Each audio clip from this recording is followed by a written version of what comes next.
ओडिशार घरे घरे बना जाउथुबा छुई आलू बड़ी बाइगण बेसर जहाँकि बहुत ही स्वादिष्ट लगी था। छुआठू बड़ पर्यंत समस्ते खाइबा को बहुत ही पसंद करथांती। आम ओडिशार गोटे ऑथेंटिक रेसिपी एटा घरे घरे समस्ते बनी थांती आ एंजॉय करथांती। आ जेहेतु खरा दिन चलची एई सब तरकारी हमको खाइबा को बहुत ही बढ़िया लगी था, बहुत ही स्वादिष्ट लगी था। ताले ओडिया बो आज ता स्टाइल रे किपरि छुई आलू बड़ी बाइगण बेसर तरकारी बनैची चलंतु देखिनबा। नमस्कार, ओडिया बहु रोसई को आपण मानको बहुत बहुत स्वागत। एही तरकारी को बनाया पे आमे एटी गोटे बढ़िया मसला तैयारी करिबा। सेति पे मु गोटे स्पून एटी नेची सोरिष, 2 स्पून जीरा, गोटे सुखिला लंका, गोटे इंच अदा, तापरे 10 रु 12 कोला रसुण, गोटे मीडियम साइज रो पियाज को एटी मु सरसरु काटी के दे देइची। तापरे एटी मु टिके पानी दे दोउची। आउ एबे आमे ए मसला को पूरा चिक्कण करके बाटी आनिबा। आउ देखंतु एडी मु टिके हळदी मध्ये ऐड करची जेंति कि हमर बेसर मसला जमा भी पिता लागिबनी। आपण चाहे एटी लूण मध्ये टिके ऐड कर परिबे जादरा कि हमर एई मसला बहुत बढ़िया बे रेडी हबो। तो एबे आमे को बहुत भलो भाबरे चिक्कण करके बाटी आनिबा। तो एटी देखंतु मसला हमर रेडी ही जाईची। तापरे एडी मु कड़ाई को भलो भाबरे गरम कर नेची। आउ सेथिरे दोउची सोरिष तेल। आउ एटी मु 2 स्पून पाखापाखि सोरिष तेल नेची। आउ तेल को आमे भलो भाबरे पूरा गरम हबा को दबा। तापरे एटी आलू को मु लंबा लंबा काटी की धोई की रखिथिली। तो प्रथमे आमे आलू को टिके भाजी नबा। आउ एठी आमे सबु परिबा को टिके टिके हल्का भाजीबा, कारण तार जो र अंशटा थाई जो गोटे कसाळिया गंधटा थाए सेटा जेमती न आसे हमर तरकारी रे, सेति पे आमे सब जिंस को हल्का भाजी दबा टिके। तो एठी देखंतु आलू हमर लाइट ब्राउन कलर हेई आसलानी। एमती हल्का टिके खाली भाजी नियंतु तार कंचा गंधटा पळेबा पई। तापरे आमे आलू को एठी काढी नबा। एठी आलू हमर हेई गलानी। तो आमे आलू को एबे काढी नबा। तापरे एठी देखंतु मु छुई को सेमती हल्का टिके भाजी नेबी। आउ छुई को मु भलो भाबे धोई की काटी के रखिथिली। आउ एठी छुई को मध्ये आमे टिके हल्का ब्राउन कलर हैला पर्यंत आमे भाजी नेबा। छुई रे गोटे र अंश थाए जोटा कि माने अलगा प्रकार स्मेल आसी थाए। आपण डायरेक्ट जदी रांधी देबे टिके अलगा प्रकार स्मेल आसीबो। तेनु करी आपण एई बेसर तरकारी टिके भाजी की सब जिंस नियंतु तो बहुत भलो लागते। तो एबे आमे छुई को मध्ये काट दबा। छुई एठी हमर भाजी आसलानी। आउ एठी देखंतु आउ अल्प टिके तेल बंचिची। मु सेइथरे ही बॉडी को टिके हल्का भाजी नेबी। आउ एठी मु मात्र गोटे बोल बॉडी नेथि। तो बहुत बड़ा बास्ना ऐड करबा हमर तरकारी। तो बॉडी निहाती एबे नेबे।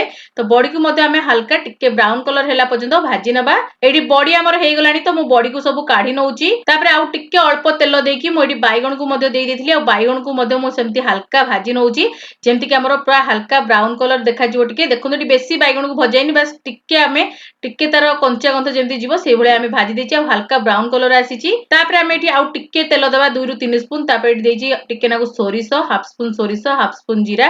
तड़का रे आपण एई दुटी दियंतु, नले आपण पंच फुटण भी देई परिबे, बढ़िया बास्ना आसी थाए। आमे टिके हल्का जीरा आउ सोरिष को फुटिबा को दबा एठी। तापरे एठी देखंतु गोटे मीडियम साइज रो पियाज को मु काटी के रखिली ताकू दे दोउची।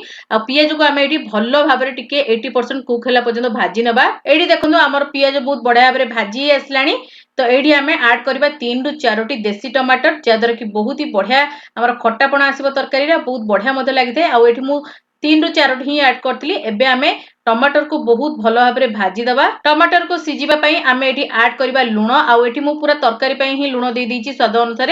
तो एई समय दे देबा द्वारा हमर आगु को आउ देबा को मध्ये पड़िबोनी। आ सब जिंस रे बहुत बढ़िया भाबरे हमर मिसी जिवो लूणटी प्रथमरु। तो एठी देखंतु तापरे आमे टिके घोड़े दबा। तो टमाटर हमर बहुत भलो भाबरे सिजि जिवो। तो 1 रु 2 मिनिट मु घोड़े की रखिथिली। तापरे एठी देखंतु टमाटर हमर बहुत बढ़िया भाबरे सिजि आसिलानी। 60 रु 70 भाग आपण एठी सिजि नियंतु टमाटर को, कारण हमकु आगु को भी मसला दबार अछि आ कसिबार अछि। आ सेइथरे हमर टमाटर बहुत बढ़िया भाबरे सिजि जाई थाए। तापरे एठी दोउची हाफ स्पून हळदी गुंड, गोटे स्पून काश्मीरी लंका गुंड। एई दुटी जिंस को देके हमें भलो भाबरे तेल रे टिके भाजी नबा, जादरा कि हमर कलर बहुत बढ़िया आसीबो तरकारी रे। तो एई समय ही दियंतु। तापरे एठी बटा आइतिबा मसला को एठी ऐड करनबा। आ टिके मसला जारे टिके पानी देकी भी मध्ये मध्ये ऐड करनउची, जा फल रे भलो भाबरे हमर मसला कसिया को सुविधा हबो। तो एठी देखंतु मसला को मु देई देइची। आउ तापरे हमें मसला कसिबा एठी स्टार्ट करिबा। एति पर्यंत आपण मसला कसिबे जेमति कि मसला रो टिके हल्का तेल छाड़ी आसीबो। से पर्यंत आपण प्रथमे मसला को कसी नियंतु। एठी देखंतु मु घोड़े की 5 रु 7 मिनिट पई छाड़ी देथिली मसला को। आ देखंतु बहुत बढ़िया भाबरे तेल उपरु पळे आछि। तो हमर मसला आधा आधी भाबे कसी आसिलानी। तो एबे आमे टिके चट्टू मार दबा, सब जिंस को भलो भाबरे मिसेई दबा टिके। तापरे मु मसला को 1 रु 2 मिनिट एमति ओपन पैन रे ही भलो भाबरे कसिथिली। आ देखंतु बहुत बढ़िया भाबरे हमर मसला कसी आसिलानी। तो एबे आमे भाजी की रखिथिबा छुई आलू बाइगण को ऐड करबा एठी। आउ भलो भाबरे सब जिंस को देकी आमे मसला सहित कसिबा। आउ आमे तो सब जिंस भाजी देथिले। तो सेटा भी हमर 50% सब सिजि जाईची। आउ हमर 50% हमर एठी कसिला बेले सिजि जिवो। तो ये आम सब जिन को एका आड करदे केवल बड़ी को छाड़ीदे बड़ी को आम लास्ट को आड करवा। तो ये सब जिन देदेची मसला सहित भल भाव में कषि नेबी। ये देखो 5 ରୁ 7 मिनट आउ टे भलरे मु सब जिन कषि देती। तो ये आम बहुत बढ़िया भाव में कषि जाइए। बहुत लोग भावती बेसर मसला कषिले पिता हो जाए। आपड़ जिते भी बेसर मसला बाटुंट से हलदी टी लुण मिसई देवा द्वारा आपंकर जब एमती कषाଳିଆ तरकारी किसी थाए ताहले आपणकर मसला बिल्कुल पिता बा कषा हेनी। तो ट्राए करके देखिए। तो ये देखो मुझे आड करुच्ची गरम पानी। गरम पानी दबा द्वारा आम टेक्सचर बहुत भल आसो आ कलर मध्य बहुत बढ़िया आसता है तरकारी रे आ जल्दी भी तरकारी रेडी हो जाए। तो ये गरम पानी देके आम भल भाव में सब जिन मिसई देवा आ मीडियम फ्लेम रे आपको 10 ରୁ 15 मिनट पूरा छाड़ीदे। तापर आमर तरकारी पूरा बढ़िया भाव रेडी हो। तो ये देखो तरकारी आमर बहुत बढ़िया भाव फुटुची। तो ये आम आड करवा भाजी रखिथिबा बड़ी को। आगुआ बड़ी ये मुझे ना तो बड़ी सब सफ्ट हो भांगी मिसीज।